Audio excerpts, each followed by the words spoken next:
প্রধান অতিথি, যিনি গত 17 বছরের রাজপথে আন্দোলন সংগ্রাম করছে, আমরা একই সঙ্গে রাজপথে আন্দোলন সংগ্রাম করছি, 12 দলীয় শীর্ষ নেতা, আমাদের সকলের প্রিয়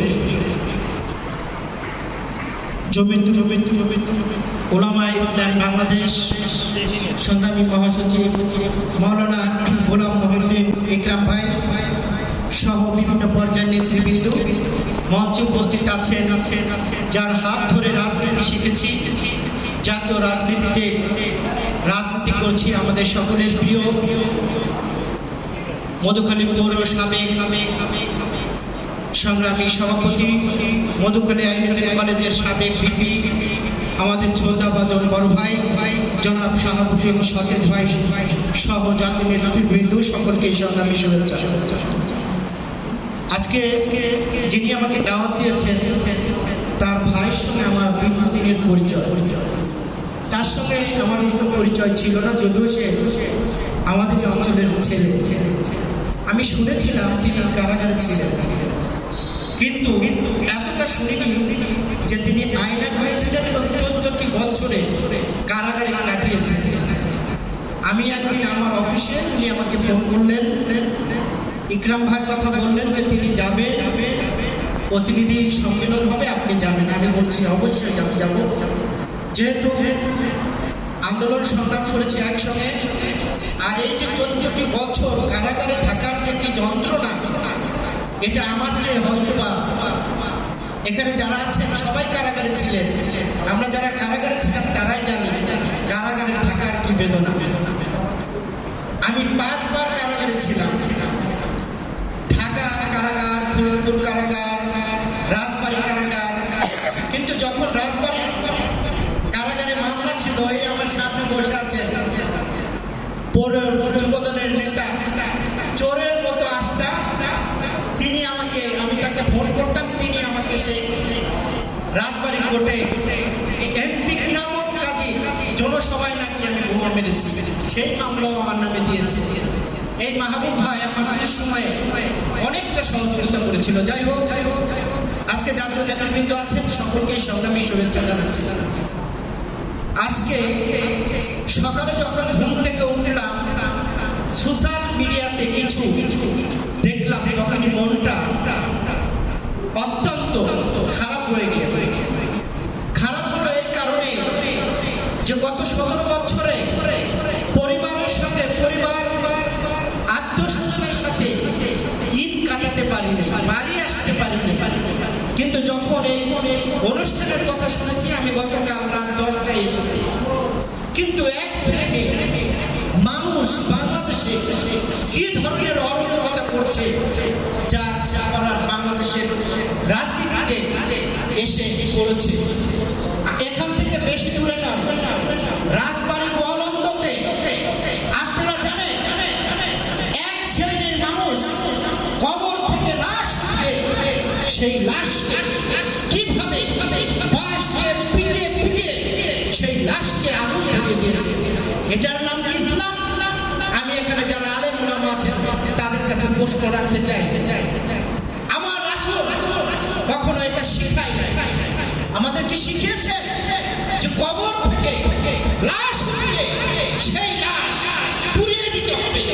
এটাও আমাদের দেখতে হচ্ছে, এটাও দেখতে হচ্ছে যারা যৌবন বয়সে যুদ্ধ করে বাংলাদেশ নির্মাণ করেছে, যেই বাংলাদেশে আমরা দাঁড়িয়ে কথা বলছি, সেই মুক্তিযুদ্ধদেরকে অপমান অপদস্থ করা হচ্ছে। এমনকি গভীর রাতে তার বাড়িতে হামলা করা হয়েছে।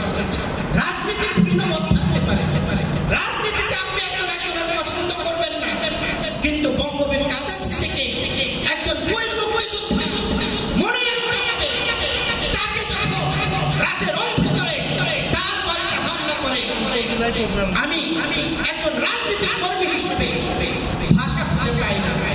এই হলো বাংলাদেশের অবস্থা। এক শ্রেণী ইসলামিক নামে যারা জামাতে ইসলাম, তারা বলার চেষ্টা করছে পিয়ার পদ্ধতি নির্বাচন। মনে হচ্ছে একটি মামা বাড়ির আড্ডা, মুন্ডা বলবেন আর জনগণ মেনে নেবেন। বাংলাদেশের মানুষ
কিভাবে প্রতিরোধ করতে হয়। দেখেননি, আপা চলে গিয়েছে, আপা আর আসবে না, কিন্তু আপাদের দোষরদের পুনর্বাসন করার জন্য জামাত ব্যাকুল হয়ে আছে। আমরা জাতীয় রাজনীতিতে যেই বিশৃঙ্খলা দেখছি, এটার জন্য আমরা যুদ্ধ করিনি, এটার জন্য কারাগারে থাকিনি।